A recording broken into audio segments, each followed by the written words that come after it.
Es una novela que me apasiona y que no había tenido. Es una novela que me apasiona y no había tenido la oportunidad de trabajarla en la universidad. Y bueno, gracias a la ULA y a ustedes estoy hablando de eso, ¿no? Les quería comentar varias cosas como punto de partida. Por supuesto, la imagen central dentro de la historia es la de la bruja.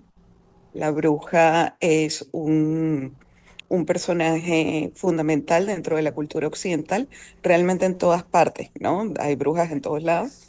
Eh, además, no toda Europa está inscrita en la cultura occidental, eso es un poquito más complejo de contar, pero pensando un poco en lo que fue, sí, un minuto. ¿Me oyen? Sí, te oímos. ¿Alguien me Uy, ya. responde, por favor? Sí. Ok. Sí, Pensando en lo que era para la cultura grecolatina, la bruja, tendríamos que partir de algunas diosas que eran hechiceras. Bueno, lo primero que creo que es importante que destaquemos es que dentro de la cultura grecolatina la bruja no es una mala figura. Sencillamente las hechiceras tienen un trabajo y una función social. Y la carga peyorativa se da a partir de la Edad Media, a la brujería, ¿no? A partir de la llegada del cristianismo. Entonces, bueno, lo primero que quería que viéramos era ver cómo hay una revalorización de una brujería que no viene necesariamente de Occidente, ¿no? Aunque por supuesto está intervenida. Maris Condé, una de las cosas que me encanta de ella, es como ella cuenta que ella siempre creyó que era francesa, pero lo decía así literalmente. Yo siempre creí que era francesa hasta que pisé Francia y me di cuenta que allá nadie me consideraba francesa, ¿no? Lo que les dije que me pasó en Alemania. Yo digo, no, nosotros en Occidente dicen, pero tú no eres latinoamericana, sudamericana, como dicen ellos, porque para ellos Sudamérica empieza en México, ¿no? Tú no eres sudamericana. Y le digo, sí, no. Y me dice, pero, o sea, era una cosa como, ustedes creen que son occidentales y no son. Pasa lo mismo con Martinica. Y hay una cuestión también en que tenemos que delimitar el Caribe como espacio identitario, ¿no? Que ahora daremos ese debate. Perdón, con Guadalupe. Ahora daremos ese debate acerca de Guadalupe y de la posición que tiene dentro del mapa. Maris Condé siempre creyó que ella era francesa, lo dice abiertamente, y que se dio cuenta que ella no era vista como francesa una vez que estuvo en la península, ¿no? En París. De hecho, ella había ganado premios como dentro de la cultura francófona por sus textos, etcétera. Entonces, claro, por supuesto que la Tituba de Maris Condé está intervenida por el imaginario occidental, está intervenida por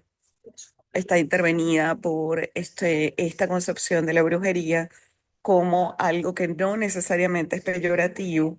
Y bueno, había tres diosas, ustedes saben que por supuesto a nosotros nos llega toda la cultura grecolatina atravesada por todos los que la leyeron después, entonces realmente esto que digo hay que tomarlo con algunas pinzas.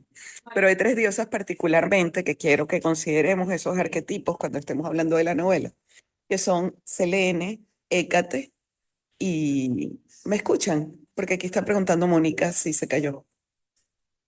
Sí, sí, te oigo. ¿Sí? Sí, te Francisco. escucho. Ok. No, que Francisco habló con el micrófono apagado. No sé si me está diciendo que sí se oye. No.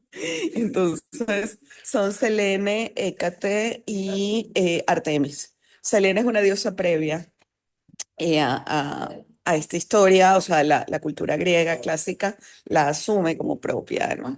Este, el, el asunto es que cada una tenía una función particular. Hécate es la diosa que dirige. No sé si tienen la imagen clara, es esta diosa que tiene tres caras, mira hacia tres caminos, está como en una encrucijada, ¿no? Y ella guiaba a los guerreros, participa en batallas y tiene la capacidad de ver el presente, el pasado y el futuro.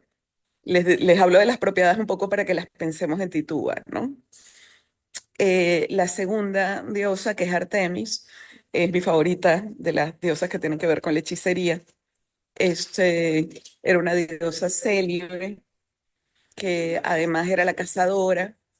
Yo doy un taller de creación literaria que es Hablemos de Brujas.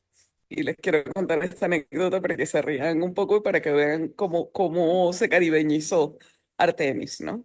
Ella siempre tenía la posibilidad de convertirse en animal, ¿no? Y de metamorfosearse y de metamorfosear a otro. Y siempre se le vincula con las perras, las yeguas y bueno, con una cierva también, ¿no? Pero con las perras, las yeguas y eh, es una jabalina, ¿no? Es un cerdo, un jabalí hembra, ¿no? Y fue muy cómico porque yo estoy en el taller Hablemos de Brujas, en que la gente escribe a partir de eso. Y una persona que participó, que es un genio, ahora está en el coaching de escritura conmigo y está haciendo un libro bellísimo, hizo una reggaetonera, porque él decía eso de la perra, la caballa y la... Y entonces la convirtió en reggaetonera y decía, claro, es una bruja, pero la convirtió en una bruja caribeña. Su personaje es una bruja querida. Entonces, fíjense cómo de algún modo se reubicó, ¿no? De Ancho Mar de los Sargazos, porque claro, las dos primeras novelas que leímos fueron venezolanas, ¿no? Y ahí en la literatura venezolana, y mi Queen dice Nazaret, en la literatura venezolana el conflicto sociorracial, como dijimos, Venezuela tiene un Caribe sin plantación, ¿no? Más allá de que haya llegado por supuesto, bueno, y porque los puertos esclavistas estaban en la península y no en las islas, etcétera. Sin embargo, ya cuando hablamos de Ancho Mar de los Sargazos, estuvimos hablando de las representaciones sociorraciales y del problema de la negritud y la plantación, ¿no? En este caso creo que se acentúa mucho y la esclavitud es central, ¿no? Es el eje dentro de la historia y las representaciones sociorraciales son fundamentales. Hay una teoría que sostiene que Tituba era guabanaki, era indígena, indígena americana, ¿no? Que estaba esclavizada. Pero la teoría de que era una mujer negra caribeña que fue llevada a Salem es una bastante extendida. De hecho, les recomiendo otra novela estadounidense que se llama Tituba. Es una cosa muy parecida, el título es bastante parecido, pero no tiene el yo. Pero se llama Tituba, la bruja de Salem o algo así. Y la escritora que es extraordinaria se llama Ann Petrie. Y Ann Petrie escribe maravillosamente, me gusta mucho la literatura afroamericana, ¿no? Ann Petrie es una escritora extraordinaria y también construye una tituba, pero le da un final distinto que ya les voy a contar cuál es, ¿no? Y bueno, entonces yo creo que tenemos como 5 pivotes sobre los cuales me gustaría que dialogáramos, aunque ahora los voy a escuchar y ustedes me cuentan por dónde empezar. 5 pivotes. El primero es el, el- la negritud o la representación de la negritud y de la esclavitud. Bueno, justamente en ese momento, en el momento de abolición, ¿no? Y todas estas cosas, fueron vistas todas estas prácticas espirituales que de algún modo nos acompañan todavía a los no occidentales. Como estas prácticas espirituales fueron condenadas, perseguidas, etcétera, ¿no? Además de eso, me gustaría que conversáramos un poco de la sexualidad femenina, porque creo que es una de las novelas que la representa más claramente, la violación. De hecho, de estas violaciones viene la teoría consistente, el mito de que las mujeres negras o las mujeres esclavizadas eran malas madres, ¿no? Difícilmente, y me encanta que la voz está en la niña, que es rechazada por la madre. Cuando ella dice, descubrí que mi madre no me quería, pues parecía mi papá y era el hombre que la había comprado, vendido, violado y todas esas cosas, ¿no? Siento que se caen como muchos mitos a través de esto y me gusta mucho cómo es representada, ¿no? El cuarto, el cuarto pivote es, claro, la relación del Caribe francófono, los límites, algo que nos ha venido acompañando desde el comienzo del curso, entender el Caribe como región geográfica, como región, bien como región geográfica, bien como región geopolítica o como región cultural, ¿no? Que son como las grandes preguntas que nos hacemos. Y finalmente yo siento que esta es la novela más feminista de las que hemos leído, pero ustedes me dirán cuál es su percepción de esto, ¿no? Bien, los escucho, no sé quién quiere comenzar. Mm, ¿Hay alguna mano levantada? No, ¿no? A ver.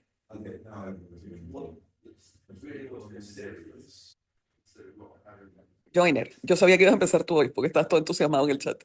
Ajá, tengo las manos de Joiner Ángel y Mónica y luego María. Ah, Joiner, te escuchamos. Ok, profe. Sin duda alguna, creo que es la novela que no. Lo que pasa es que no sé si voy en el orden de los pivotes que usted dijo, porque a cierto momento me perdí. Pero yo creo que sí, es la novela más feminista de todas las que hemos leído, tomando en cuenta que Ujú. los personajes masculinos sean blancos o sean... Te oigo como sí. entrecortado, pero no sé si es mi... A ver, ahora, Se escucha como si hubiese otras personas hablando cerca de ti. ahora, Ahora sí. sí, era que había otro micrófono abierto, no sé qué. Ajá, ahora sí, ya, ¿dónde agarré yo? Ajá, aquí estoy.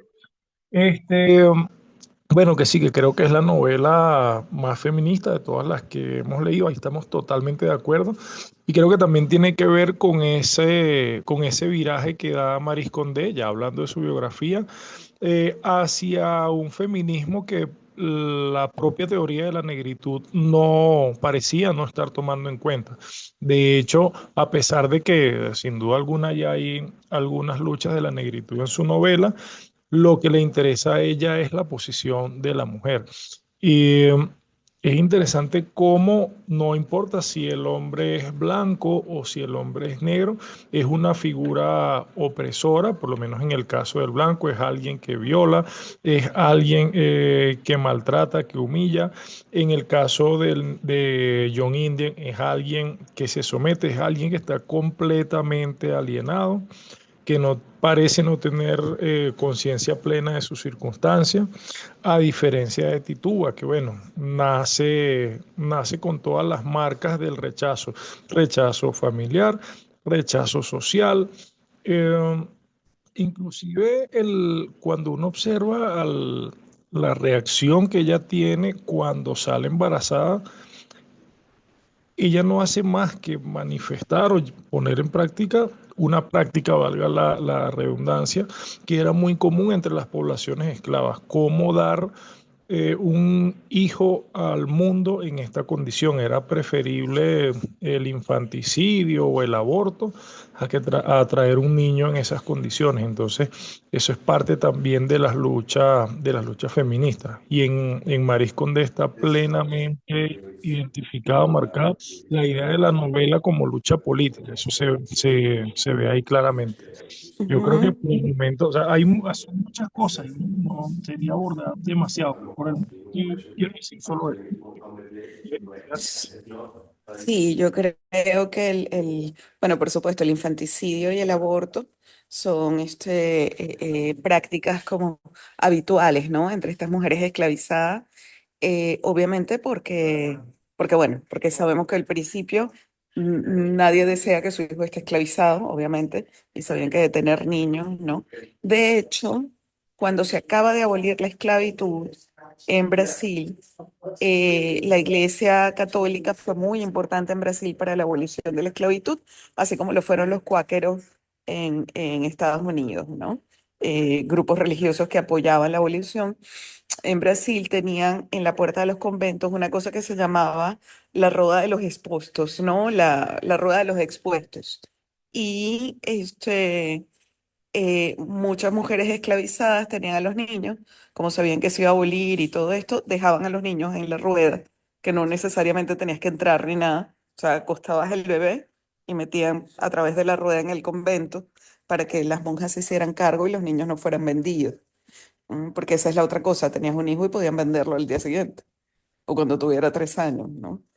Eh, y bueno, eso se ve en la literatura brasileña muy claramente, en la caribeña un poco menos, en la caribeña de insular.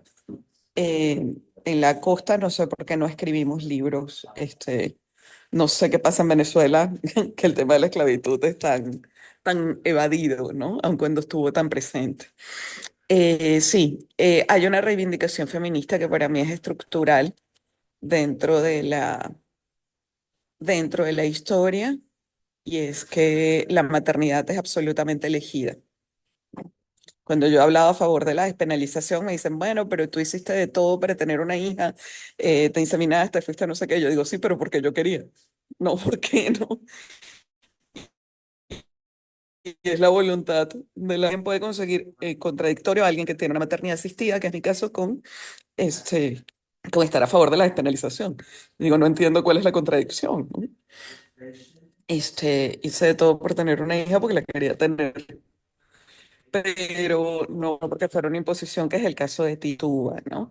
Y no sé si recuerdan que cuando ella está en prisión, conoce a esta otra mujer y también reflexionan sobre la maternidad, ¿no? Que es una de las escenas más importantes de la obra. Eso, Daniela, la maternidad será deseada. Este, bien, ¿quién seguía? Porque dije que era Ángel, me parece, la segunda persona que iba a comentar algo. Ujú. Mónica y María, exacto, ese era el orden. Ángel, te escuchamos. Hola, ¿qué tal? ¿Se me escucha? ¿Se me escucha bien? Perfecto, sí. Sí, se te escucha Eh, muy bien. bueno, Ujú. yo comentaba en el grupo que esta es de las que hemos leído hasta ahora la que me ha gustado más. Eh, bueno, también por diversos motivos, quizás tuve un poco más de tiempo para leerla y me puede detener un poco más. Me gusta mucho el enfoque que aborda la historia de nosotros los esclavizados.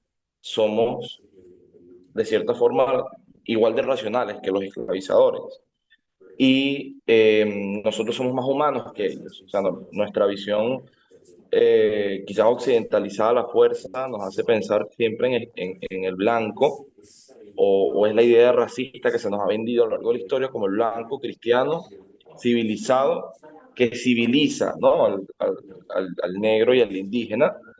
Y en este caso se muestra que no es así, que la persona racializada, que la persona esclavizada, que la persona indígena es tan humana como la puede ser una persona blanca y que lo único que cambia son sus creencias, que al final del día son Claro, creencias. claro, claro que Eh, sí. Pero escúchame una cosa, ella hace una revisión epistémica, yo no sé si ustedes se fijaron, valida otras formas de pensamiento, no todo es racional. O sea, Titúa toma decisiones racionales, pero también porque habla con Manyaya y porque dice, bueno, ilumíname, eh, cuéntame. Mi abuelita, por ejemplo, y esto siempre lo recuerdo cuando hablo de yo, Titúa, mi abuelita no tuvo hijos, mi mamá es adoptada. Entonces fue la persona que se hizo cargo de la crianza de mi mamá. No tuvo, por supuesto que tuvo hijos, tuvo seis, pero no tuvo hijos biológicos, quiero decir, no parió. Entonces, yo estaba teniendo a mi hija y yo le empiezo a conversar a mi mami a mi abuelita, ¿no? Le digo, mami, échame una mano, yo sé que tú no has pasado por esto, pero yo estoy muy asustada y tal, ¿no?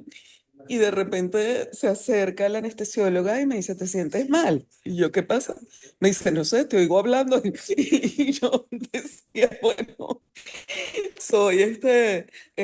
cuando leo a Titú hablando con Manyaya, yo decía, bueno, esto pasa, ¿no?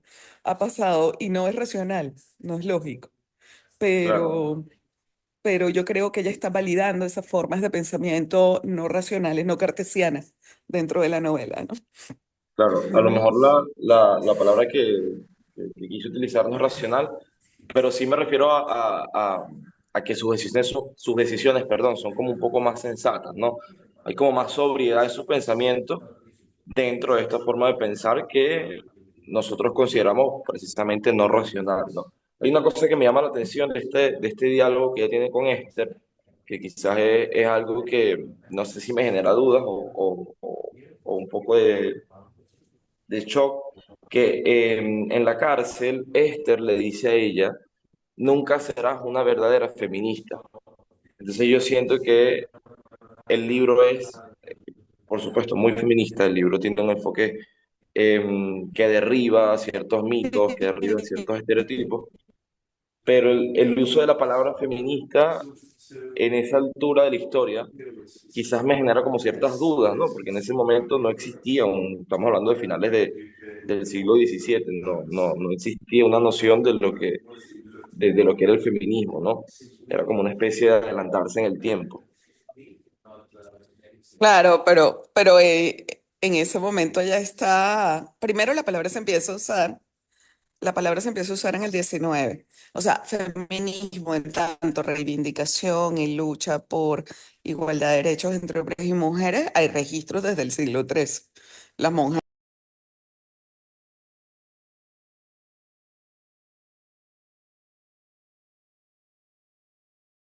Creo que se cayó.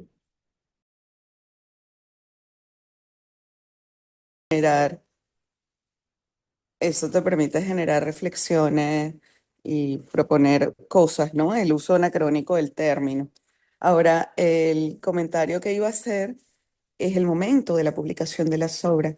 Y en América Latina, aun cuando se supone que esta es una novela escrita desde un territorio que es francés, por definición, en América Latina tenemos un problema con un problema. Tenemos nuestras agendas feministas no han estado bien registradas, pensando siempre el feminismo latinoamericano desde la primera ola, la segunda, la tercera y ¿no?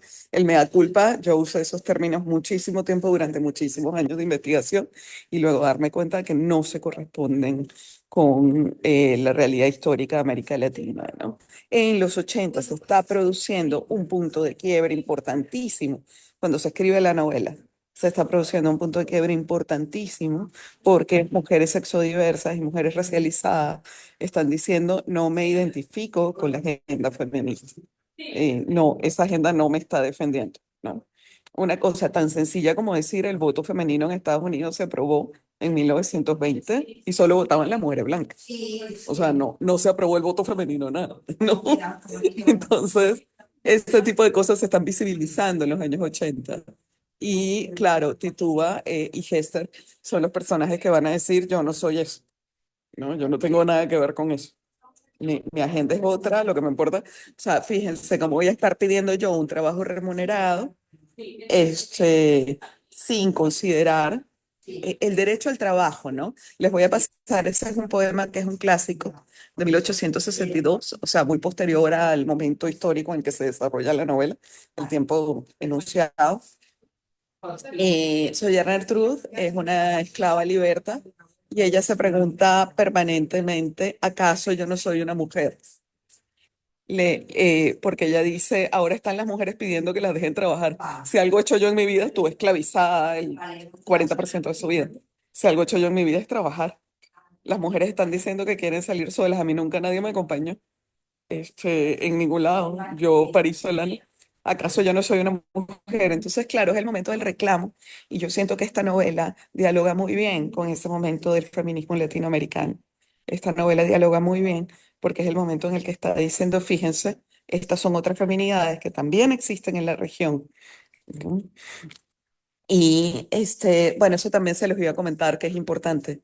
Guadalupe, que es el lugar desde donde enuncia Mariscondé, ella era muy divertida, creo que les comenté en la reunión pasada que ella llamaba al esposo mi blanco. Como la gente dice mi negra, ella le decía mi blanco al tipo hasta que se murió. Marisconde habla desde Guadalupe, se supone que es un territorio francés, pero como no es independiente, no lo contamos dentro de América Latina en un segundo, por favor, sí, un minuto, ya.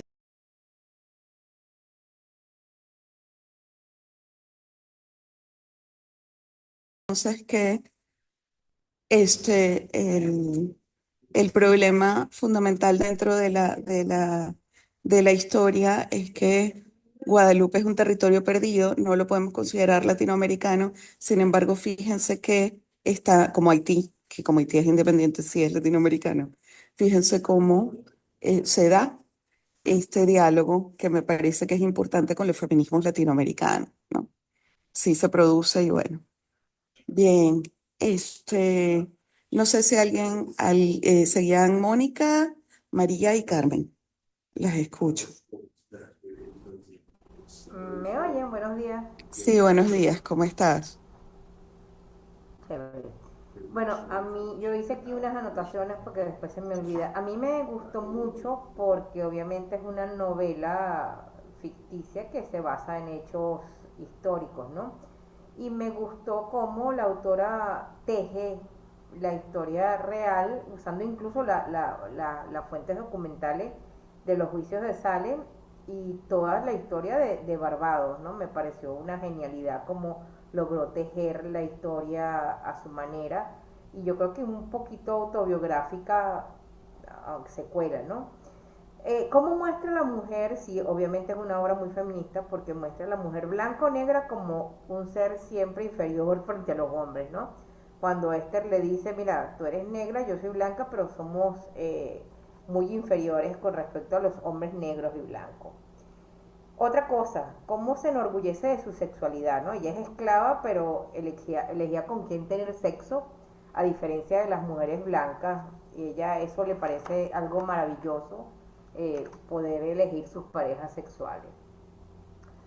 Bueno, la novela como enfrenta el puritanismo con los judíos, ¿no? También todo lo que sucedió en Massachusetts con, bueno, con esa gente, los puritanos.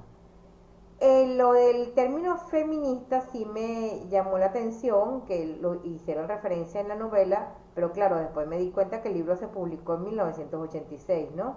Entonces tiene sentido que la autora lo use, porque vamos a estar claros, la autora hace una novela, tampoco es una historiadora, ella agarra simplemente la historia y le da una interpretación como ella la ve o como quisiera que hubiera sido para narrar la negritud de su isla, de su lugar, desde su rincón del mundo, pues de su cosmografía. Eh, Cuando usted pasó el trabajo de Carla Cortés de la Universidad de Chile, me busqué el artículo de el tal Emiro Santos García, ¿no? Y que él hace una crítica a la romantización de la santería o de las religiones negras, eh, que dice que Condé romantiza eso, no es que lo romantiza, es que esa era su realidad. Y me parece un absurdo que él analice el contexto de un sistema de creencia desde su contexto particular, ¿no? Me encantó cómo la autora de la Universidad de Chile le usa la teoría del poder de Foucault para hablar de la novela, ¿no? Porque sí, o sea, se da la relación de poder de humanos en una sociedad como algo capilar, ¿no? Que circula como una red de cuerpos y poblaciones. Porque hay algo importante, la novela también menciona a los jefes negros en África, cómo vendían a sus propios negros por un barril de ron y una cuestión de pólvora. O sea que si habla del poder como algo de red, como algo capilar, ¿no? Y Y además de eso, la reflexión sobre el poder, es interesante que ella muestra las capas. Es una sociedad estratificada. No se trata eso, de o que, sea, ajá. es una red, pues una cuestión, no es una cuestión completamente vertical, es algo que se ramifica, porque es el poder del amo blanco contra los negros, pero también del amo negro en África que nos da a los negros que vendían para acá. Y lo otro que me gustó mucho es que Condé diferencia a los negros, porque nosotros decimos los negros de las Antillas, no, ya va, los negros de las Antillas eran los diferentes negros o etnias de los diferentes lugares de África, y eso a mí me pareció una genialidad de la que poco se habla, porque nosotros decimos la influencia negra en América o la influencia negra en Venezuela o en el Caribe, y no, o sea, esa influencia negra tiene una diversidad de matices culturales y étnicos de la gente que venía de allá, que era diferente. O sea, que los blancos vieran a todos los negros iguales, es así, pero ella diferencia. Mi mamá era Nongo, la otra era Shanti, la otra era no sé qué, y esas son cosas extremadamente importantes, pues. Bueno, y lo demás, pues ya lo dijo Joyner y Ángel, que era lo que yo quería decir también.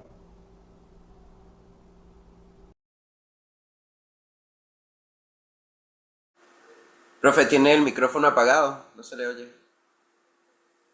Bien, Carmen, cuéntanos qué ibas a decir y luego comentamos lo de Mónica. Ujú. Hola, buenos días, compañeros, profesora Me Libertad. tocaba a mí. Ah, Dale, Mónica, habla tú. Es cierto, le toca a María y luego a Carmen. Bueno, mira, a mí me gustó muchísimo esta novela, de verdad me gustó mucho más que la que me tocó a mí trabajar. Eh, y hay una parte, bueno, Mónica dijo algunas cosas, pero bueno, repetiré. La parte como ella vive la sexualidad de una manera muy libre, donde ella escoge, bueno, el hombre con el que ella quiere estar, como también se decide por la opción de abortar para no traer al mundo, a este mundo de esclavitud, a un hijo, pues que va a estar esclavo. Esa parte me movió mucho, me pareció muy fuerte, ¿no? El hecho de que ella haya decidido no traer ese hijo al mundo. Eh, Esa historia de esclavitud, de supervivencia y de resiliencia espiritual de ella me encantó y me llamó la atención. Ella jamás dobló la rodilla, jamás se rindió. Y una cosa que me llamó mucho la atención es que ella se negaba a vengarse, a hacer mal, a, con todo y que hubiese recibido daño de alguien. La única persona contra la cual ella hace algo que se evidencia allí es contra el ama Endicott, la que era dueña de John Indian, que como para sacársela de encima, aló, ¿me oyen? Sí, sí, te Aló, escuchamos, María. para sacársela de encima la hace caer enferma, ¿no? Y ese contraste entre su manera de ser y la de John Indian, Sí, que sí, te es lo que quiere. escuchamos, María. Sí. Ah, ah, aló, ajá,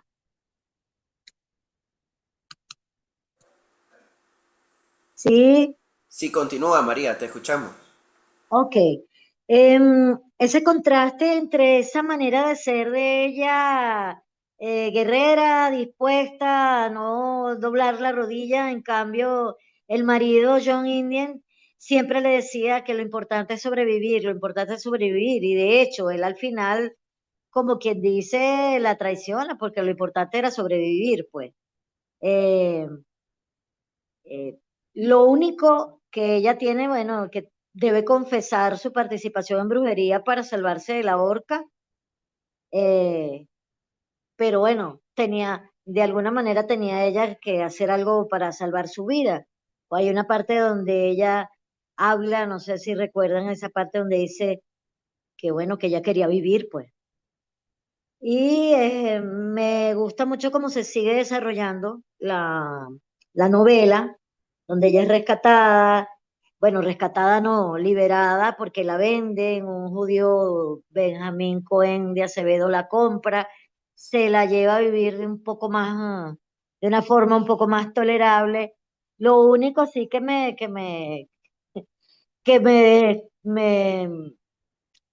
dio pesar es el final, eh, injusto que ella tiene, aunque sin embargo es por una buena causa, ¿no? Que ella, defendiendo a una esclava fugitiva, se mete y la matan a ella.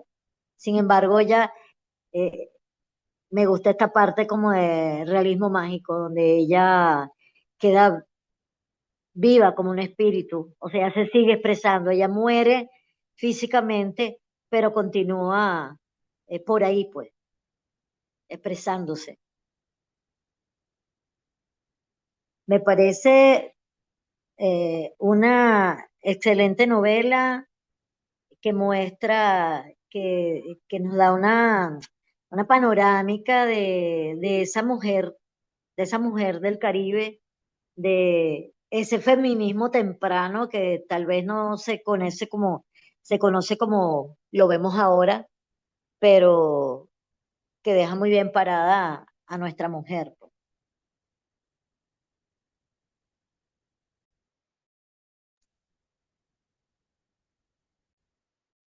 No sé si me escucharon, estaba hablando sola.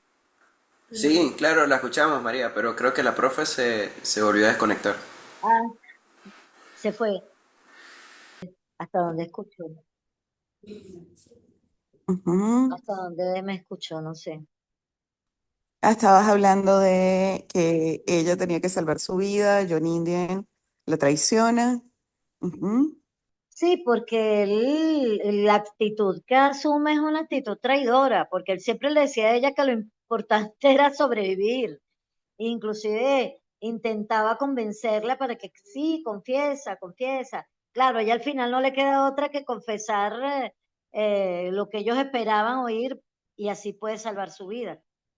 Pero es como es un contraste esa manera de ser de ella con la manera de ser de él, que eh, la veo como que yo creo que lo que la conectaba a ella con John Indian era lo rico del sexo que había entre ellos dos, porque eran totalmente diferentes, Sí, pues.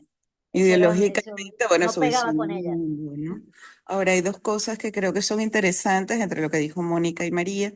Lo primero son las estrategias de la nueva novela histórica que utiliza este juego de intertextualidad y de diálogo con la historia oficial, que intenta deconstruirla desde una posición desde esta voz colorizada, racializada, ¿no? Cómo reconstruye la historia y desplaza los documentos porque están siendo leídos desde ahí. De hecho, siempre que yo hablo de régimen sentimental en clases de pregrado, mi ejemplo ideal para hablar del régimen sentimental es la esclavitud y el segundo la brujería, ¿no? Y Titúa tiene las dos. Porque yo digo, ¿cómo es posible que durante mucho tiempo no nos diera miedo que quemaran vivas a mujeres en una plaza? Y si nos daba miedo que una mujer pudiera hacer daño por causar sequía, que fue de lo que se acusó a las brujas de Salem en principio, ¿no?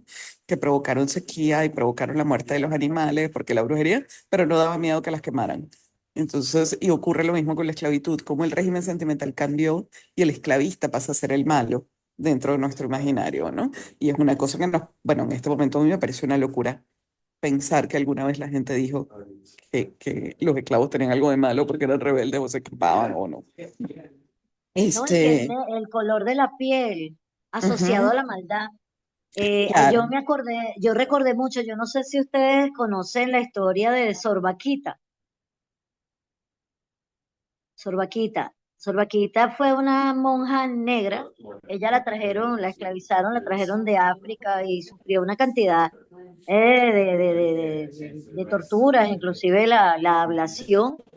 Y ella, cuando la llevan a la primera parte, que se la trae un blanco, no recuerdo a qué lugar, de esa parte sí no me acuerdo bien. Y él le tenían terror, todo el mundo le tenía miedo porque era negro. Ajá, Ujú.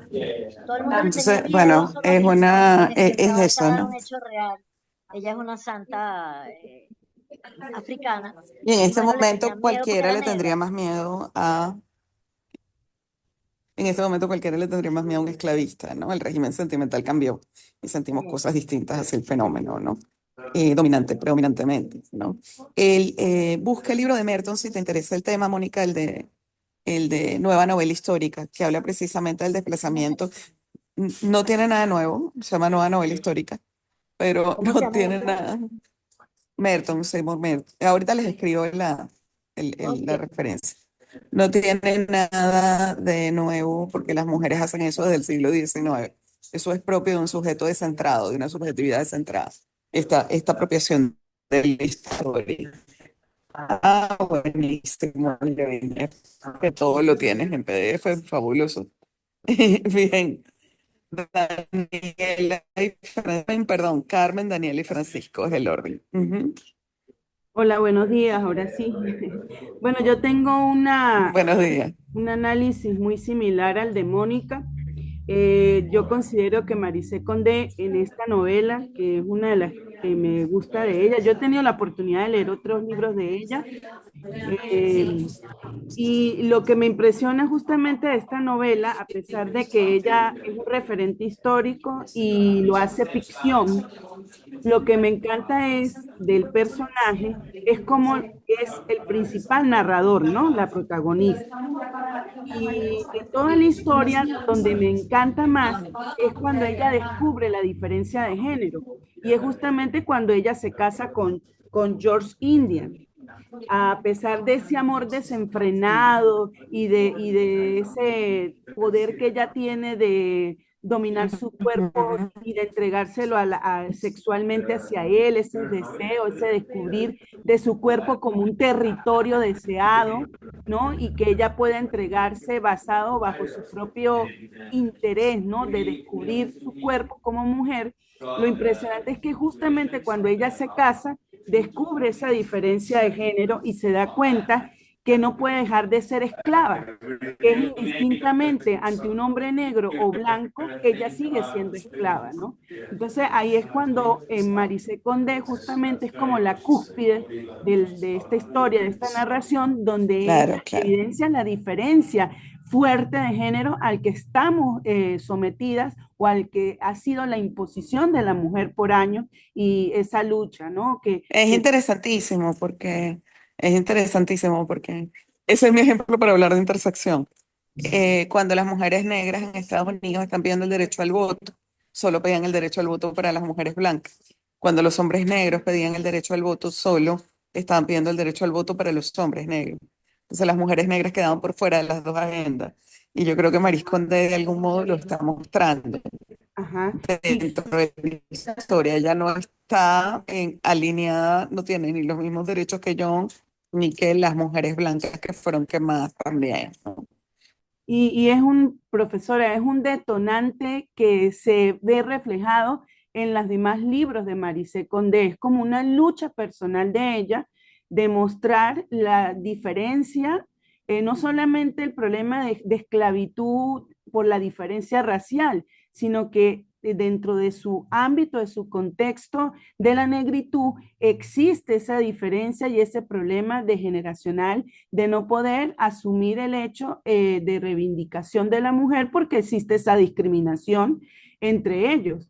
Y otro aspecto que me gusta mucho de esta novela es justamente, o sea, siempre hablamos de la condición racial entre el blanco y el negro, que el blanco y el mestizo, o sea, como el dominio del blanco de mezclarse con estas razas, ¿no? Pero lo particular en esta novela y que me gusta mucho es la manera como Condé evidencia, que muy poco se dice, sobre la mezcla entre negros y indios, o sea, le da esa figura preponderante a esa situación que es toda una realidad, cuando Mónica lo menciona en función de las diferencias raciales que ya venía desde África. Eso me parece un punto interesante como ella lo aborda en esta novela.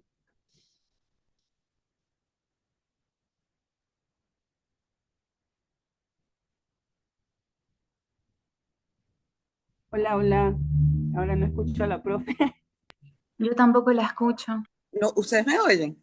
Ahora Sí, ya Dejé la sí. de oír por escuchamos, algún profe. motivo. Ya te escuchamos. Sí, Denme un minuto, a ver si lo resuelvo. Hable alguien, por favor, Hola, hola. se a ver escucha, si, es que no sé si ustedes se me están escucha. oyendo. Sí, Te la oímos. escuchamos, Sí profe. te ¿Me están oímos. oyendo? Sí, la Sí, escuchamos. Sí, profe, se está oyendo. Claro, en un La momento que no escuchamos. sé bien qué pasó. tú a nosotros nos oyes.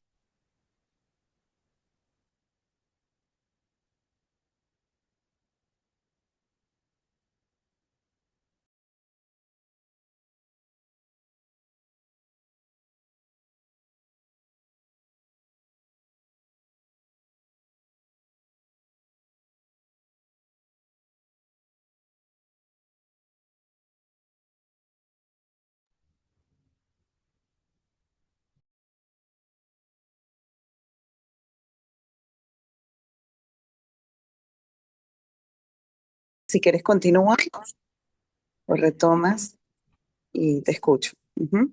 No, bueno, había concluido, profesora, de esa línea de acción que coincide en Marisé Condé en su literatura, que tiene que ver justamente con la diferencia de género, en Ujú. especial con la negritud, ¿no? Y los Claro, diferentes matices de colores dentro de la negritud, ¿no? Y el claro. hecho de la mujer, pues siempre indistintamente, ya como dentro de ese contexto postcolonial con la mujer negra, de seguir siendo una mujer esclava, ¿no? Ajá, Ante esa diferencia de género. claro, Eh, claro. Con eso era que estaba concluyendo. De acuerdo, muchas gracias, Carmen. Daniela, te escuchamos. Hola, buen día. Buenos días.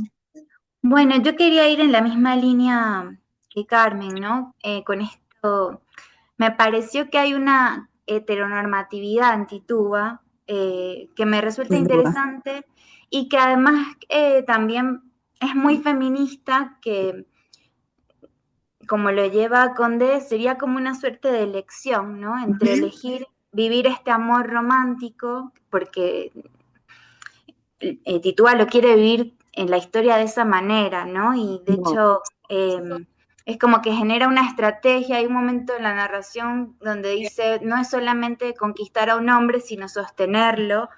Le da este protagonismo. ¿Se me escucha bien? sí, se te escucha perfecto. Ah, Darle el bien. protagonismo, ajá. Pero entonces pareciera que esa decisión, ¿no? Que también es como un impulso, como una cuestión muy, muy de estar erotizada, Ujú. después hace que le corresponda pues este terrible destino, porque en un principio Tituá es marginada dentro del propio sistema esclavista, ¿no? Los Claro. esclavos se encuentran con ella y ella está siempre como por fuera, a las sombras, es un mito. Sí, Eh, Me parece muy interesante cuando aparece también esta cuestión, la palabra bruja, y ella se queda tan estupefacta de que sea algo negativo, sus poderes curativos. Esto claro. se ve muchísimo en la obra, y hay un dinamismo entre las intersecciones todo el tiempo, pero muchas veces se ve como las mujeres sufren la opresión del varón, en este caso de Samuel Parris, y allí no está esta vinculación donde las pone a la mujer blanca y a Titúa en la misma situación. A mí me Eh, encanta eso porque finalmente, y me gusta mucho porque ella está mostrando de algún modo como el hecho de ser una mujer subordinada, esclavizada, etcétera, la pone a salvo porque ella es mercancía, ¿no? Entonces me recuerda mucho el, el, el texto este de Scott, el del el arte de los, iba a decir de los condenados, pero estoy mezclando el título de Fanon con el de Scott, no me haga mucho caso, pero que habla precisamente del arte oculto y de toda esta representación, y es como ella por ser, de hecho no hay documentos históricos, no se sabe si Tituba fue quemada, porque como era mercancía, Tituba la bruja real, ¿no? Me refiero. Por sí. eso también, entonces es interesante tu comentario, me parece, y sí, es un texto absolutamente, estoy de acuerdo contigo, heteronormativo y trata de establecer como eje y como centro otras lógicas y otras jerarquías, ¿no? También me gusta de tu comentario lo de la relación con John Indian, porque cuando he hablado de esta novela en seminario, es la primera vez que la trabajo en la universidad, pero en los clubes de lectura y en estos espacios, la gente lo odia, lo quiere matar, ¿no? Y a él le parece que es un bicho que la trata horrible y que, ¿no? Entonces yo creo que es importante para nosotros que veamos o sea, que desde nuestra sensibilidad evaluemos esto, ¿no? Que para Eh, mí John Indin tiene como características que hoy podríamos decir sociopáticas, ¿no? Porque él quiere como claro, quedar bien con todo el mundo, se hace como el desentendido con su situación de esclavo, en el sentido de que se resigna, ¿no? A sobrevivir. Y Tituá obviamente tiene un recorrido muy reflexivo en toda la narración. A mí eso me pareció muy hermoso porque ella es sumamente reflexiva, tiene muchísima profundidad, eh, lo que va armando, lo que va pensando, y eso va en relación también con su conexión con el cuerpo, ¿no? Que está muy presente. No sé si me escuchan o me perdí. Sí, te escucho. Te escuchamos, Daniela. Sí, sí, sí, te oímos, te Ah, escuchamos. bien. Ok, ok. sí, yo te escucho bien. Bueno, Este, es esto, ¿no? La reflexión que va acompañando siempre también todo lo que atraviesa el cuerpo, esta corporalidad, esta conexión con su cuerpo, me parece muy hermosa en toda la narración, sí, y que es algo muy, muy presente en esta literatura, donde hay muchas partes donde habla de estar conectado con como un aliento, como con que todo está vivo, todo debe ser respetado. Y bueno, para comentar por último, esto de la tradición oral que está Es ahí fundamental, no lo hemos hablado y es sumamente importante, ¿no? y que luego se traduce también en una memoria colectiva, ¿no? Que creo que es lo que quiere hacer Condé con esta Sí, historia, y que en sí, la sí. narración también mantiene este vínculo entre las mujeres a través de los cantos, de las historias de Tituba, eh, y que claramente pues ha sido algo clave en que, digamos, estas personas esclavizadas pudieran mantener sus tradiciones y una vinculación con sus raíces. Claro, yo creo que es muy importante, o sea, dices varias cosas que creo que podríamos comentar, la relación entre mujeres, y me gusta además que lo que pasa con las niñas, ¿no? Yo no sé si ustedes han leído lo de de las teorías sobre lo que pasó en Salem realmente. Hay unos estudios alemanes, no entiendo por qué alemanes y no gringos, pero bueno, son alemanes interesantísimos sobre lo que pasó realmente, y la teoría más grande es un hongo en particular que crece en el centeno, que era el cultivo principal, y que se hacía el pan con ese centeno, y obviamente ella como cocinera, como alguien que cocinaba en casa, fue la que les dio el pan a las hijas de Samuel Parris, ¿no? Luego de ahí se extendió, como fue en todo el centeno de la zona, es un hongo que produce arcadas, vómitos, convulsiones, y se empezó a creer que era que estaban, y bueno, por supuesto, a todas las mujeres que hacían Y, pan o algo, alucina- aunque no hacía falta, ¿no? y Entonces creo que, alucinaciones. eh, sí, ¿qué yo decías, vi- Daniel? ¿Quién está hablando? Pensé que era Daniela. no, que yo oí una historia sobre ese hongo, en este momento no recuerdo, pero lo debo tener en algún lado, si me acuerdo ahora lo paso por escrito, que producía Pasó un alucinaciones, documental de History Channel que habla de sí, las teorías estas de las universidades en Alemania. Ajá. producía alucinaciones Sí, también. produce alucinaciones, por eso se extiende la teoría de que las brujas o que estas mujeres están embrujando, ¿no? Pero me gusta lo de la red, lo que plantea Daniela de la red de mujeres, porque fíjense que puede haber una alianza inicial con la esposa de Samuel Parris, pero luego en el momento de la acusación se quiebra, ¿no? Son los momentos en los que otro tipo, y bueno, se crea la relación con Hester y todo lo demás, ¿no? Y algo que no hemos mencionado y que sí es importante es, así como se valora otra aproximación epistémica al mundo y a todo, dentro de la novela, de algún modo también se está considerando que las mujeres pueden, ¿cómo se llama? Que pueden conservar su memoria a través, un poquito, si pensamos en alguien tan positivista como Blanca Rosa López, que crea esta mujer distante que quiere ayudar a todo el mundo, ¿no? Una cosa que me gusta de esta novela es que desplaza ese foco. No es la mujer intelectual recogiendo los cantos, recogiendo, ¿no? Sino que es narrar desde el lugar donde esos cantos y esa memoria oral se producen, ¿no? A ver, seguía Francisco, me parece. Ya me perdí yo. Sí, Francisco habla, si no. No. Ujú. Hola, hola, ¿cómo están? ¿Cómo Saludos. estás? No, estoy bien, bien, gracias a Dios. Estoy anotando todo porque me parece muy preciso y me quedo con lo que usted dijo de los tres arquetipos principales. Ujú. Hecate, es Helen, que es como la más de la luna, y con lo que dijo Daniela, que Las tres son la luna, pero lunas distintas. Selena es la redonda, la llena, la redonda. Y que le digo la redonda porque los pitagóricos la adoraban porque era el círculo, ¿no? Ella es Selena es la luna llena, Hécate es la creciente y Artemis la menguante. Ujú. Pero cada mira, una se no, identificaba no. con la luna. Tiene que haber existido una cuarta diosa, porque es que no me parece que dejen no me parece lógico que dejen un ciclo de la luna sin diosa. Entonces tengo mi teoría aquí.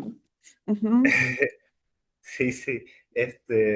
Entonces, uno ve, por lo menos, el libro narra como que la infancia, lo de los papás que se mueren. Entonces, como que en cada etapa va recogiendo, ella va desarrollando como de ciertos poderes. de la brujería, creo que es Hecate la que hace remedios.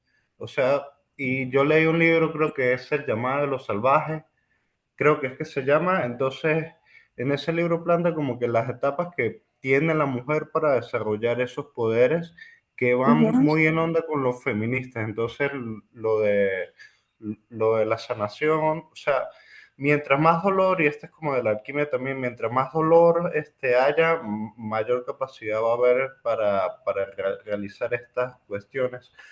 ujú. Este, y bueno, yo acá he visto como que estamos, o sea, que tenemos una visión muy abierta sobre la brujería específicamente, la vemos como más normal, algo que forma parte de la naturaleza humana. Y creo que Tituba recoge todas las características A mí lo que me gusta para es que es otra brujería, porque yo pienso en la brujería occidental, claro, también fue muy perseguida y muy condenada, ¿no? Pero esta brujería, incluso una mujer hablando desde una colonia francesa, la de Centra, es otro tipo de brujería. Y la relación con nuestros muertos, etcétera, está mucho más naturalizada. Es algo que está, ¿no? Culturalmente inscrito obviamente Venezuela ni Guadalupe son México, en que ya la cosa es o sea, la relación con los muertos, la sí. dicotomía vida-muerte está bastante diluida, ¿no? Sin embargo, sí creo eso, ¿no? O sea, me parece chévere lo que comentas y quería añadir eso, que también es un descentrar la brujería tal como es concebida, ¿no?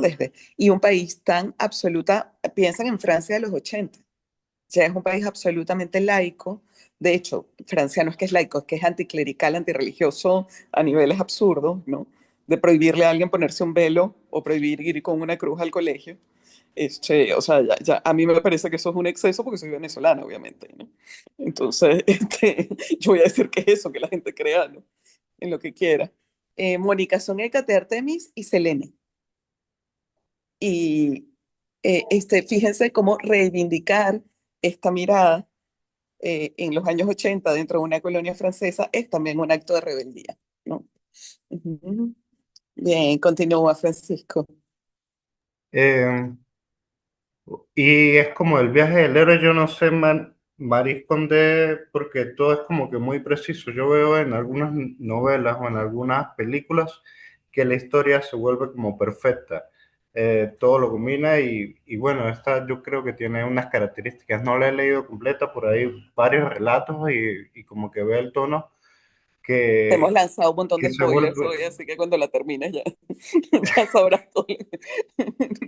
Sí, Ujú, sí, no, y es perfecta porque sigue una cronología de por lo menos ver la historia de Tuba como una historia que se suele repetir en las mujeres, como lo han hablado ustedes, como que son historias que suceden, pues, claro, en sus tonos históricos, pero la historia es la misma. ujú. Lo interesante es el desplazamiento, ¿no? Y otra cosa que me gusta, volviendo a Spivak, o tomando Spivak, es, es que yo siento que hay un esencialismo estratégico dentro de la historia, ¿no? Soy negra, soy bruja, soy no, pero es estratégico porque tiene como fin la reivindicación. Obviamente es una cosa, de hecho, a mí me encantan estos programas que no sé, creo que les pasé a alguno, no sé si fue con ustedes, esto no se le pregunta a, ¿no? Esto no se lo pregunta a una monja, esto no se lo pregunta a uno. Y una cosa muy divertida, es español, es fabuloso, yo me río mucho viéndolo, ¿no? Y una de las cosas era, esto no se lo preguntó un negro, ¿no? Y justo mencionaron lo de la espiritualidad, que era muy desagradable. Después, por supuesto, fue muy cómico con eso y con la música. Que decían, entonces todo el mundo cree que tú haces música o bailas muy bien. Y le decía, ¿y a ti te gusta la música? Bueno, a mí sí, pero eso no significa que todos los negros. Y fue muy cómico, pues se terminaron riendo los 14 porque decían, bueno, a mí sí, pero eso no significa nada, ¿no? Pero sí creo que esto de la asociación, espiritualidad, negritud, etcétera, es esencialismo estratégico. Ella quiere reivindicar una manera de ver el mundo y por eso construye ese arquetipo, ¿no? No es que busque esencializar para eliminar, ¿no? como vimos, por ejemplo, cuando hablamos de Ancho Mar de los Sargazos, como yo les comentaba que ocurría en la novela de Bronte, ¿no? Esencialmente los gitanos son de un modo, los negros, los caribeños, las caribeñas están locas todas, ¿no? Ese tipo de representación, ¿no? Bien. No sé si se te queda algo, Francisco, o si escuchamos algo. No, ya, gracias. Listo. Gracias por Ángel, aclararme. cuéntanos. Sí, no, yo había preguntado por el grupo porque perdí conexión y escuché la palabra dioses, pero ya Mónica me respondió que eran las diosas griegas, Artemis, Selene Sí, y son las hechiceras, ¿no? Las brujas. Y sí. comenzaba diciéndoles que en la Grecia clásica no había, ni siquiera en Roma, había condena a la brujería. Sencillamente era una Ah, práctica cualquiera. Había gente que vendía zapatos y gente que hacía brujería y gente que vendía pan. O sea, eso no tenía ninguna ok. connotación negativa, ¿no? Había, Lo que es... Ajá, dime. no, no, que quería comentar otra cosa, pero termine, disculpe. Sí, no, lo que les iba a decir es que eso tiene que ver con, lo explica muy bien Silvia Federici, ¿no? Cuando nace el capitalismo en la Baja Edad Media, el trabajo se convierte en el centro de absolutamente todo, pues, ¿no? Vivimos para trabajar. Les cuento un chiste, al margen de todo, mi papá siempre ha dicho que yo no trabajo, ¿no? Cuando alguien le pregunta en qué trabaja, bueno, ella da clases y escribe libros, nunca ha trabajado. Y es muy gracioso porque yo digo, bueno, qué bonito que él no considere que esto es un trabajo, porque en todo caso les comentaba, o sea, porque no es una industria o no es un, ¿no? Les comentaba que el capitalismo lo explica muy bien Maris Kondo, porque el libro se llama Calibán y la bruja, el libro que les estoy recomendando. Entonces dice, ¿qué pasa? Hay que modelar el cuerpo femenino a propósito, bueno, todos los cuerpos, pero también el femenino para que sea productivo. Y uno de los problemas con la brujería es que no se insertan en el modo de producción y es necesario perseguir a las mujeres que tienen ese nivel de autonomía y que no se insertan en los modos de producción que están dominando. Una bruja no va a trabajar en una industria, no se va a insertar. Entonces, claro, ahí comienza la condena, la persecución. De hecho, hay una epístola, el canon episcopi del siglo X, se las puedo pasar porque está libre, por supuesto, en internet, ¿no? Está digitalizada. El canon episcopi dice, siglo XI, perdón, dice abiertamente, no existe la brujería, quien crea en las brujas, va a ser condenado al infierno, ninguna mujer tiene la capacidad de hechizar, y en el siglo XIV se escribe Maleus Maleficarum, que muy probablemente lo han escuchado nombrar, que era el manual para perseguir a las mujeres y quemarlas cuando hacían brujería. Buena parte de la quema de Salem pasa en el Maleus Maleficarum, ¿no? Que decía cómo reconocer a la bruja, cómo torturarla, cómo deshacerse de ella, ¿no? Tiene tres partes, así es un manual. Si lo leen se van a reír, porque uno lo lee en este momento clave humor, pero es un horror porque sí, ¿no? Entonces se sigue de algún modo el Maleus Maleficarum, que habla de Salem, etcétera, etcétera. Y, o sea, que fue utilizado en Salem, porque Salem es mucho después, ¿no? Fue 3 siglos después, pero que fue utilizado como base para la persecución. Entonces, yo les mencionaba los arquetipos de Hécate, Selene y Artemis, porque son hechiceras que son vistas de otro modo, ¿no?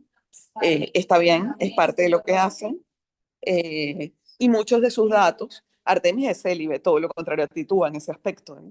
Pero tienen poderes similares, ¿no?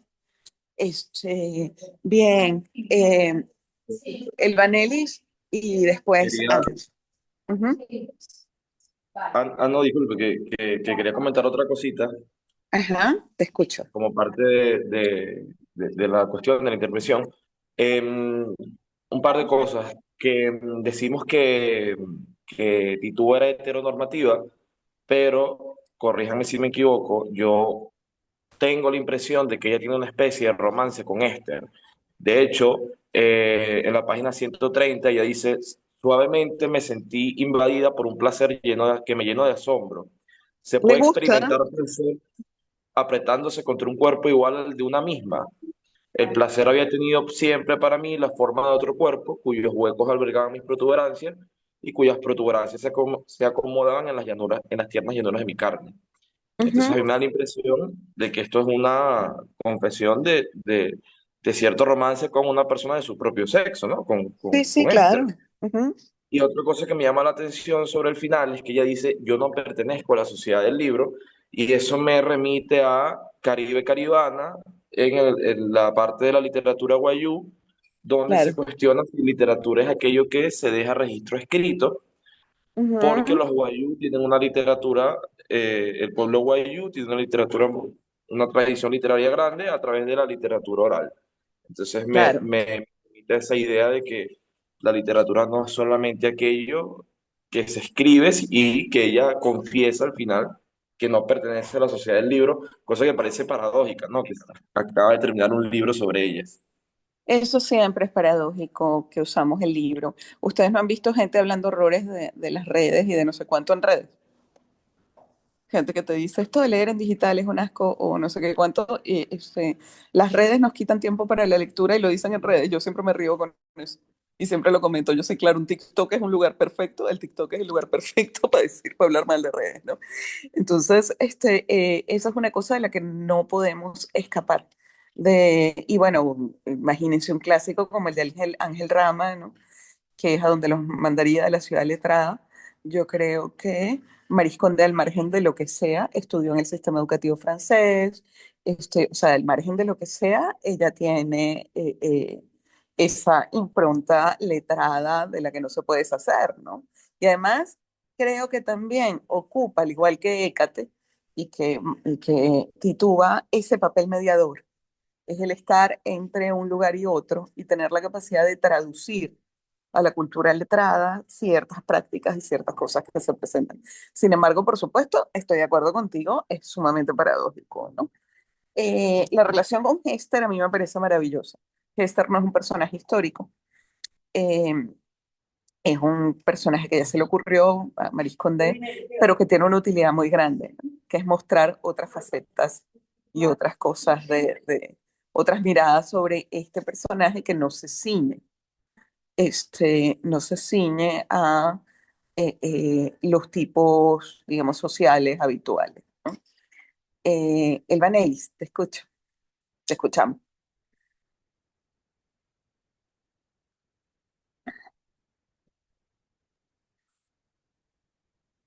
Elba Nelis, ¿andas por ahí? Buenos días, profe. Buenos días, compañeros. Tengo problemas con el táctil de mi teléfono y a veces me cuesta activar el audio. Ujú. Bueno, a mí lo que me Bueno, pasó ahorita, porque estoy ujú. desde el teléfono, fue que los dejé de escuchar y no Ah, sabía si. Ajá. bueno, bueno, profe. Bueno, ya hemos escuchado hablar sobre la sexualidad, eh, todo el tema de la negritud, las prácticas espirituales, eh, un tema tan sensible como la violación, que desde que empecé a leer me pareció tan crudo y tan real, ¿no? Ujú. Eh, Se que acordarán de me, eso y del estupro cuando hablemos de Marvel la semana que viene. me conmovió demasiado todo ese tema de la violación, porque es algo que siempre me ha parecido una transgresión tan dura, tan fuerte, Ujú, este, para todo ser humano. Entonces, bueno, esos temas me marcaron muchísimo durante la lectura.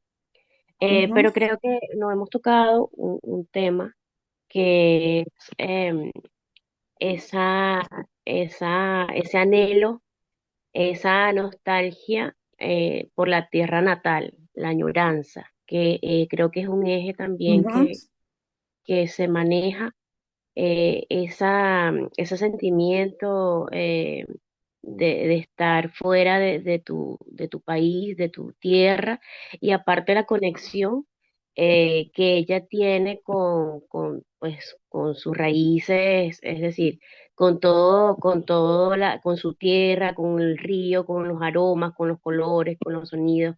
Ella es muy paisaje. Entonces, ese paraíso perdido que ella recuerda, ¿no? Siempre. Eh, y además, en un momento de la novela que ella siente que se va perdiendo, ¿sí? Eh, ella siente que como no está en su país, en su tierra, ella va perdiendo esa identidad. Entonces hay un contraste allí entre esa alienación que ella siente en Estados Unidos, que va perdiendo, pero también la busca desesperadamente, ¿no? Busca otras plantas que sustituyan las que ella usa. eh, y entonces esa nueva ah, apropiación del nuevo paisaje en el que se encuentra, me parece muy lindo porque es que ella se niega a perder esa identidad, ¿no? Entonces, esos ríos que fluyen de vuelta al origen, el viento, la luz, em, la hace como mantenerse cerca de su país, a pesar de que siente que va perdiendo. Entonces, cuando ella llega a su país nuevamente, vuelve a renacer en ella todo ese sentimiento eh, de dicha de que ella, bueno, por fin regresa al país. Entonces, bueno, quería comentar esa sensación, esa conexión eh, con su tierra natal, a pesar de que, pues, ella es hija de una mujer que no es de ese lugar. La profesora como que nos perdió de nuevo, o la perdimos nosotros a ella. La conexión está terrible. Sí. Hace como 4 minutos, algo así, se salió. Bueno, se quedó ella sin conexión.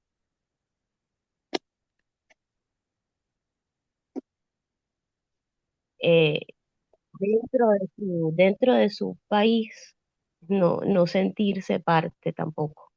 Entonces, duro no sentirse dentro de nada, o no sentirse dentro o no sentirse, Ujú.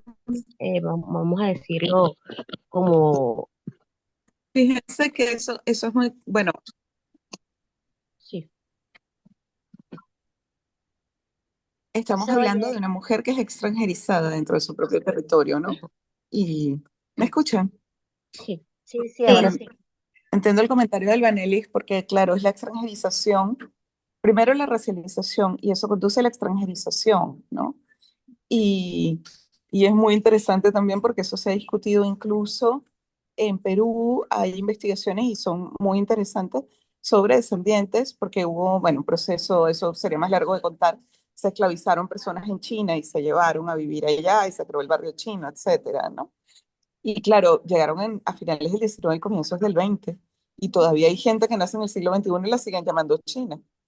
Es la extranjerización por la forma como llega, también esclavizada, no se ujú. incorpora no se siente que se incorpore a la cultura.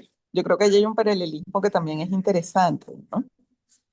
Este, pero sí, el hecho de estar fuera y de la diáspora y del viaje involuntario creo que también es un elemento importante, el Vanelis, ¿no? Dentro de la historia.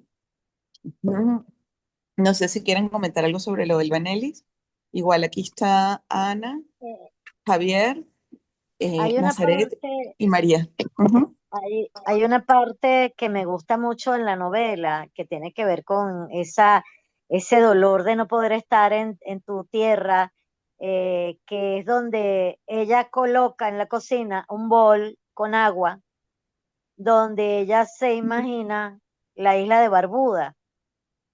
ujú, Ella pone un cuenco en una esquina y ella es como para poner a la isla en ese sitio. Eso simbolizaba su isla, pues, su Barbuda, y eso la mantenía ella como con la esperanza de que iba a volver y y la hacía soportar todo lo que estaba viviendo. Esa parte me claro. pareció poética, hermosísima, Ujú. Sí, sí, es muy ese poética. símbolo. Ana, te escuchamos. Muy buenos días para todos. Ujú. ¿Me oyen? Ah, Sí, bueno, perfecto. la novela desde un principio pues me conmovió demasiado, sobre todo porque ella es producto de una violación entre un inglés, ¿verdad? Y Ujú. una esclava. Entonces, yo estuve también pensando de que, bueno, siempre se nos ha enseñado del hecho de que el mestizaje entre el blanco, el indio, el negro, el blanco y el negro, el blanco y el indio, el africano y el indio, pero casi no se habla de ese cruce entre inglés y africano, ¿no? En esta zona del Caribe. Bueno, lo estamos viendo ahorita en estas novelas.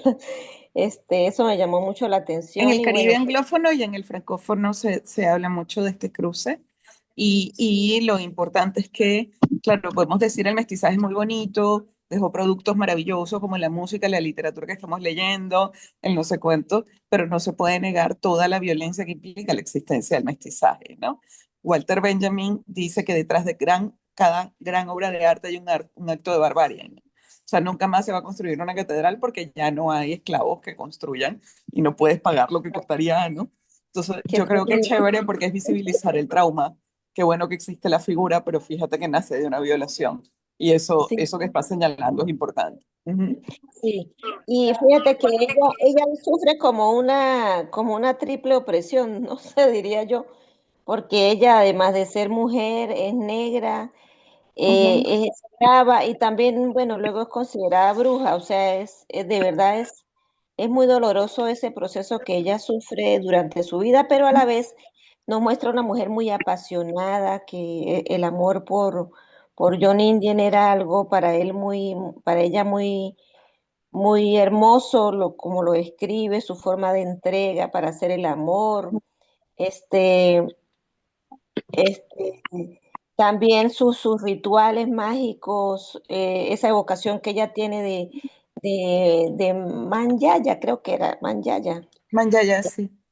sí, la que la crió, y bueno, esa conexión que ella tiene permanente con esos seres etéreos, ¿no?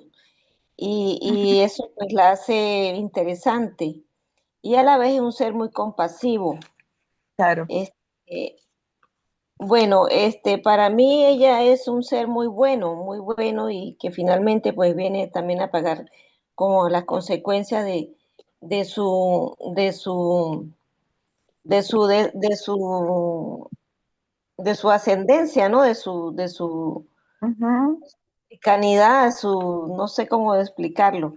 Y en aquella, bueno, me parece como injusto, ¿no? Ver cómo se impone aquella sociedad puritana blanca y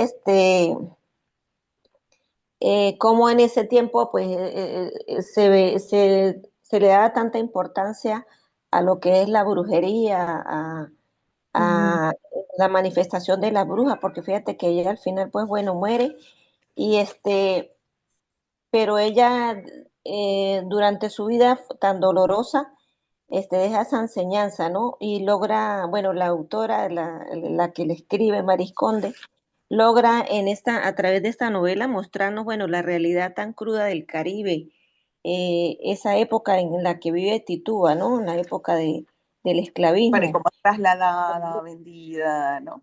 Todas Ajá, esas cosas. y Bueno, ajá, la faltaban dos siglos pobreza, a la abolición. Ujú. sí.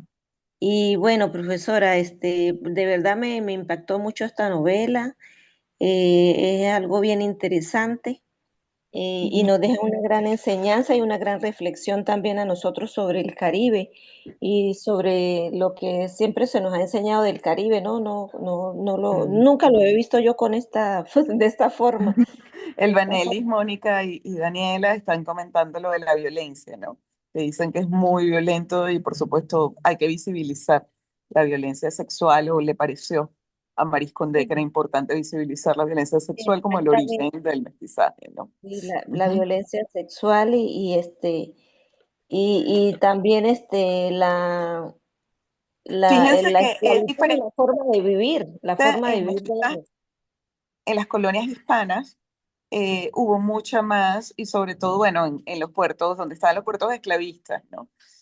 Cuando hablamos de las novelas venezolanas, y la vamos a ver en la colombiana también, en diciembre llegaban las brisas, vemos que la colonia española era más de dilución de las relaciones, o sea, había matrimonios o intercambios o no, y se diluían las, las identidades no blancas, no europeas, se diluían a través del mestizaje, ¿no? En cambio, en las colonias inglesas se tiende al exterminio, que es lo que muestra Maris Condé dentro de la obra, ¿no?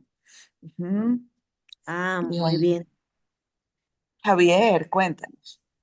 Sí, un comentario bastante breve sobre algo, bueno, que no sé si se ha mencionado así directamente, se ha mencionado, pero como muy de costado, ¿no? Que es el tema del, me llamó la atención a mí particularmente, de los vínculos de lo que sería la sororidad, o lo que conocemos como sororidad, ¿no?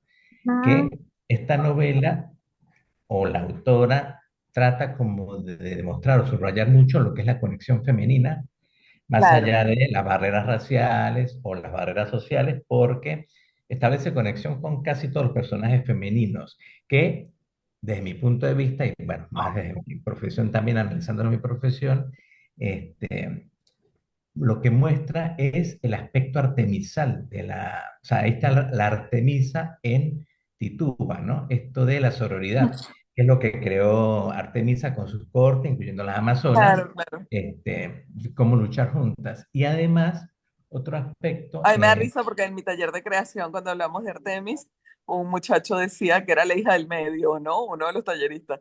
Entonces dice, era la propia a la que Zeus le daba todo y por eso tenía las Oceánidas y tenía las seguidoras y tenía el séquito, porque era la hija así, del medio y no vaya a ser que se sienta discriminada y hay que darle de todo. Muy difícil ser el hijo del medio de Zeus, que tuvo, no me pregunto cuántos hijos, pero sí había como ese recibir esas cosas, tenía su séquito y eran cazadoras, sí, ¿no? era la Ujú. diosa de la casa.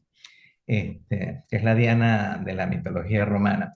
Y lo otro es que la autora también pone, digamos, como que pone muy, muy en evidencia esto de un punto de vista en el que la mujer, sin caer en un feminismo extremo, puede mostrar una evolución psicológica dentro de un contexto completamente violento. Es como la mujer puede sobreponerse a esa violencia, a las diferentes formas de violencia, porque fueron muchas las formas de violencia que vivió Tituba, desde la ficción creada por la autora, pero que le permitieron llegar o lograr esa transformación del personaje, ¿no? Hacia el final de la obra, que es lo que Ujú. muestra cuando ya ella, digamos, la ahorcan y cómo trasciende y descubre qué hay después de todo esto, ¿no? Entonces, eso también, ¿no? La evolución del personaje, cómo se desarrolla el personaje, pero sobre todo esto, ¿no? Tiene en cuenta que se desarrolla como mujer en todos sus aspectos, ¿no? Bueno, como bruja, como madre, como hija, como alumna, como maestra. Ujú. Bien. Bueno, hay varias cosas que comentaría, creo sí, que cuando hablas de un feminismo extremo, qué sé yo, te estás refiriendo a una agenda particular y ciertamente la de Maris Condé parece ser otra. No, no es una de las agendas europeas, ella está centrando su agenda y sus reclamos en sociedades mestizas y Exactamente. sociedades con una presencia afro considerable, con muchas cosas. Ahorita estoy acompañando la tesis a una estudiante doctoral que vive en Canarias y ella está tratando de sistematizar, de estudiar primero de sistematizar la presencia de un montón de lenguas africanas en el español de Canarias, ¿no? Eh, y yo decía, claro, y esas llegaron al Caribe además, ¿no? Ese montón de cruces. Entonces, es una tesis en la que se habla más del idioma que de otra cosa, del uso idiomático, de la enseñanza del español, pero me parece súper interesante que eh, ese mismo, esa misma propuesta pase un poco porque, perdón, aquí, porque Maris Conde está dando cuenta, ¿no? Como de todas esas, no solamente de la lengua, sino de todas las prácticas sociales que quedan y siguen permeando, ¿no? La existencia de otras cosas, la existencia de otras identidades en el Caribe, ¿no? A ver, Nazaret era el orden, creo que es Nazaret, Carmen, ¿no? Ujú. Nada, ¿andas por ahí? No, no sé si es que hay problema con mi audio. Ajá. Ah, ya, ahorita Hola, hablamos de ahora sí Pineda, me que me escuchan. muero porque hablemos de ese chisme. Ajá, Perdón. Ay, ahora sí cuéntanos que eso. Ajá. no sé. Ay, me salí, coño de la madre, me salí. No, no te saliste, te oímos, Ah, cantando la Te madre. perdón, escuchamos, te No te escuchamos. saliste. No, no te saliste y te perdón. escuchamos. Te escucha- Te escuchamos con flores y todo, Mónica, con flores Ay, y todo. No te preocupes, nos Fuerte pasa y en las claro. mejores familias. La celebración del bicentenario de Zulima le pasó a la profe Mirla Alcibiades, si ven la grabación se mueren de risa. Pero así igualito, ¡ay, ya la madre, esto me votó! Y no lo había votado, quedó grabado. Bueno, te escuchamos, Nasa.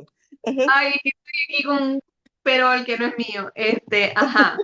Nada, les decía, bueno, yo quería comentar algo que, primero que mientras estuve leyendo la novela me acordaba mucho de esta canción de bueno, que creo que fue Billie Holiday, Strange Fruit, que era como, ¿sabes?, de frutos extraños, ¿no? La imagen de la gente colgada, ¿no? Que fue una Sí. canción eh, bastante fuerte, la tuve como muy presente dentro de la novela, pero a mí lo que me llamó más la atención es que este tema de Tituba, ¿no? Que era libre únicamente en la naturaleza, porque a pesar de esa añoranza que ella sentía acerca de su país y tal, ella solamente recuerda el momento de felicidad o digamos de plenitud mientras está en la choza donde vivía, ¿no? Porque luego todo el tiempo es una lógica esclavista y luego el yugo del amor, que es con Indien, y al final ella termina regresando a un país que también la condena a la muerte, ¿no?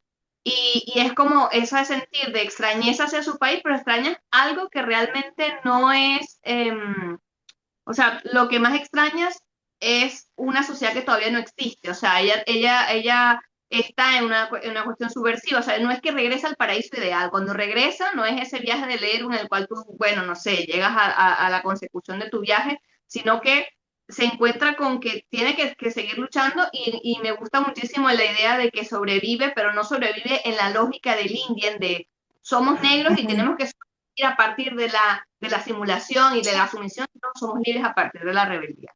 Entonces, el tema de la supervivencia, cómo lo resemantiza, siento yo, es una de las cosas que Es más muy me... interesante y muy interesante eso, porque cómo quieres sobrevivir, ¿no? Cómo quieres Sí, quedar en la historia. Y como muchas que... veces esas máscaras se asumen, ¿se acuerdan que les mencioné el texto de Baba la semana pasada? Muchas veces asumes esa máscara que te viene de la colonia, del colonizador, la asumes como propia para poder sobrevivir, aunque desplaces algunos elementos, que fue lo que hizo John Indian, ¿no? En cambio, Tituba tiene una presencia que es mucho más confrontacional, ¿no? Estoy de acuerdo contigo en eso. Ujú. Pues nada, básicamente quería hacer eso porque todos los demás han comentado bastante cosas que tenía yo anotadas Hay una cosa tampoco. que me parece que es chévere también, y es que como no se muere del todo nunca en la novela, no hay temor, ¿no? Porque la relación con la muerte es diferente, la que ella tiene. Entonces tampoco tiene temor a morir, ¿no? Y por eso también es muy desafiante. Mm. Claro. Está muy Bueno, chévere esa. otra Ajá. cosita que quería comentar, que no sé si a lo mejor soy yo, porque, bueno, no sé, que lo entendí de este modo, que cuando esta chica, Esther, le dice como que no voy a poder hacer de ti una feminista, o sea, yo por lo menos lo vi como ese choque, ¿no? Entre dos cosmovisiones digamos, de Occidente por un lado, porque ella le habla de la prosa, le habla de Milton, le habla... Entonces yo siento eso que comentabas tú, ¿no? De que no todas las agendas feministas están como alineadas y de pronto Tituba No, no no. está en el momento para esto, ¿no? Pero no lo demerita, simplemente que son dos contextos distintos. Y yo siento que ese es como el feminismo No lo occidental desmerita, lo que pasa es que son agendas distintas. O sea, exactamente. como cuando Mary Wollstonecraft con todo ¿cómo se llama? Todo el mérito que tiene y todo lo importante que fueron sus publicaciones, pero estamos a finales del siglo XVIII, Mary Wollstonecraft dice, tenemos que ir a la universidad, todavía existe la esclavitud en el Caribe. O sea, ¿cómo voy a ir a la universidad? Primero no me vendas y me compres, después veo, ¿no? O sea, son búsquedas diferentes, ¿no? Bien. Tiene como una suerte de Ajá, cruce, no lo invalida ninguna, simplemente que son un momento de cruce y que ella está en el yugo todavía del amor romántico, ¿no? De esa claro. acción, por supuesto. Eso no lo hemos conversado, cómo se enamoran, Claro, ¿no? tal cual, Claro, ¿no? Tal cual la claro. sirenita, es capaz de Sí, venderla. Ajá. tal cual. Bueno, los Sí. dejo. Me apago porque si no sería. Bien. Ana, ¿ibas a comentar algo más? ¿O se te quedó la mano arriba? Fíjense que aquí está haciendo un comentario Joiner. Ha sido la novela favorita del Manelis. Ay, qué chévere, ¿no? Y Joiner cuenta que le parece que es Artemisa, ¿no?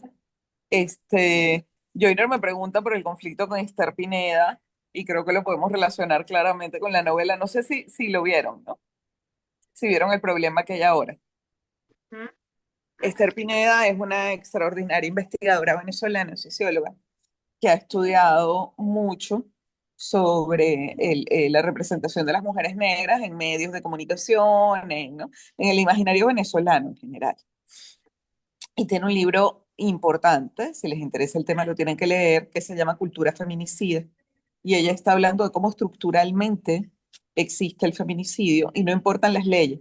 Porque yo tengo un par de artículos, he estudiado algunas autoras, por ejemplo, Mercedes Cabello, la escritora peruana, eh, pero yo lo he leído estos textos, pero no se trata de que en el siglo XIX no fuera delito. Un hombre podía matar a su esposa si ella le había sido infiel, si él lo sospechaba, o sea, para que fuera delito tenía que ser una cosa, ¿no? Tenía que cumplir una serie de requisitos. No se trata solo de que no fuera delito en el 19, sino que incluso cuando el Código Penal y cuando se ha cambiado todo esto estructuralmente, hay una cultura y su hipótesis la demuestra muy bien, ¿no? Ese es un libro que yo creo que hay que revisar si les interesa el tema. El asunto es que se consigue ahora un libro en francés escrito por un hombre y ella dice que incluso hay partes que son traducciones bastante exactas de su libro. No le da ningún crédito, ¿no? Y el arte de la portada yo lo veo menos parecido a lo que ella dice, pero también está denunciando que hubo plagio en el diseño, ¿no? Entonces, fíjense que es muy chévere. Bueno, es horrible estar, se siente muy mal, ¿no? Es horrible lo que está viviendo.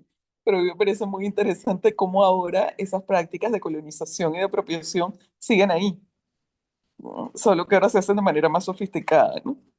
Traduzco el libro, bro, no sé qué, y pienso un poco en Tituba es del mundo anglófono, pero Maris Condé sí es del mundo francófono, ¿no? ¿Cómo escribes? ¿Y qué dice Nazaret aquí? Sí, es tal cual, ¿no? Extractivismo. Vamos a apropiarnos de esto, vamos a chuparlo, ¿no? Y yo siento que es un poco eso, el haberse apropiado de la forma de pensar y de la estructura y de la denuncia, y justamente eso, que sea un hombre, ¿no? El que se dedica a eso deja muy clara la jerarquía. Esther ha hecho varias denuncias en redes, pero yo no sé si abrió algún caso para que el libro se deje de vender o no. Pero bueno, ahí está. Profe, Eh, ya la editorial está tomando acciones legales. no lo sabía, me parece chévere, porque bueno, hay que hacerlo, ¿no? Y que se les haya escapado eso, me imagino que cómo se sentirán, ¿no? Bien, una pregunta más. ¿Cómo vieron el final? ¿Cómo se sintieron con el final de la novela? Ay, me encanta. A mí me encantó, a mí me ¿Por encantó, qué? Pero dígame por qué. porque sigue todo el hilo de su rollo religioso, de sus invisibles, o sea, ella pasa a ser la invisible que ahora acompaña, incluso adopta a Samantha como su hija viva, pues a mí eso me encantó.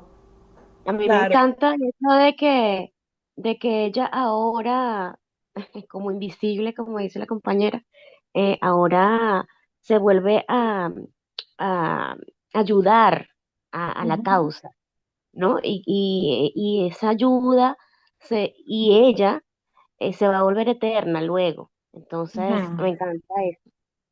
Me gusta uno eso, la relación con el tiempo, que era de lo que les quería hablar, ¿no? Que no es prospectivo. O sea, la Tituba no está inscrita dentro de la lógica productivista y estamos en pleno auge de la modernidad, ¿no?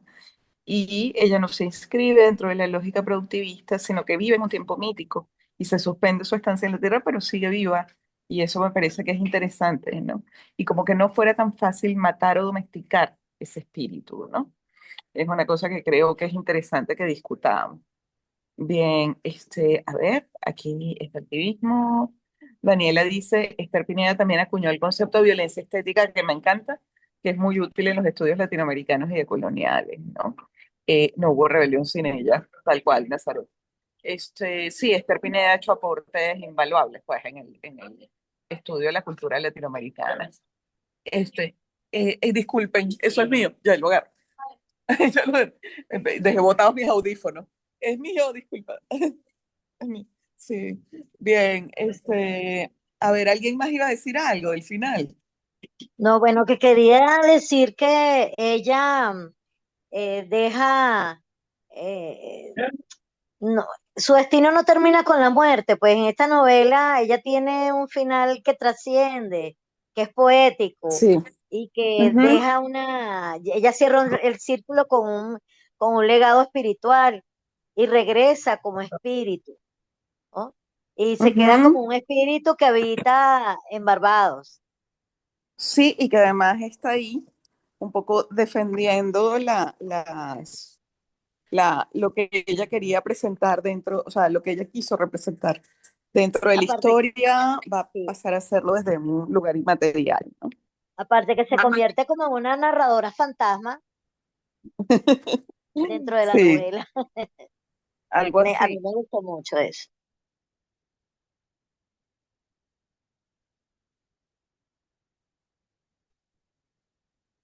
¿Cuál será la próxima novela? No te oyes, profesora, no te Dice oímos. Yoli, la imagen Ahora de sí. Titúa confortando en su seno a víboras, refiriéndose a la traición de las niñas, y sentía entonces que un pirata, vamos a hablar de piratas en la última clase con Son Vacas, Somos Puercos, ¿no? Pero que es otro factor, es otro elemento importante de la historia del Caribe, la piratería. La imagen de Titúa confortando en su seno a víboras y sentía entonces que un pirata le atravesara el cuerpo. Parece una alegoría del sufrimiento de su gente, de los indígenas, sí, claro. Sí, de algún modo es esa representación de esa escisión, ¿no? Cómo ella termina escindida, cómo no pertenece a ningún lugar. Pero fíjense que están un montón de los problemas dentro de la novela, un montón de los problemas que se plantean en las teorizaciones sobre el Caribe, y lo que me gusta es que en el momento en que ella lo inscribe, Maris Condé, también es la novela más abierta al diálogo, ¿no? Más abierta al diálogo, a otro tipo de diálogo, ¿no? Al diálogo con los debates feministas, con los debates coloniales, como que ella sí fija posición acerca de una serie de problemas. Entonces, este final, el hecho de que ella siga existiendo de manera inmaterial y acompaña de algún modo ese proceso de liberación, que falta mucho, como les dije, desde la quema de las brujas de Salem hasta la abolición de la esclavitud. Pero sí creo que es interesante porque termina siendo esperanzador. Ancho Mar de los Sargazos es muy triste. De hecho, todas las otras tres novelas, esta ya en los 80 termina siendo esperanzadora, ¿no? Eh, es como la más optimista de las que hemos leído hasta ahora. Bien, con todo lo dura que es, porque no es ninguna, no es nada fácil digerir estas historias. Bien, ¿tienen alguna pregunta más o algún comentario? Bueno, muchachos, muchísimas gracias por conectarse. La semana que Gracias. viene hablamos de Marvel Moreno. Espero tener mejor internet y no estar como estoy ahora. El Marvel Moreno, en diciembre llegaban las brisas. Y bueno, el Caribe colombiano, que es un Caribe bastante calladito dentro de la historia, ¿no? Muchas gracias. Nos vemos entonces. Que les vaya bien. Gracias a ti, excelente clase. Gracias. Chao. Chao. Chao, un abrazo.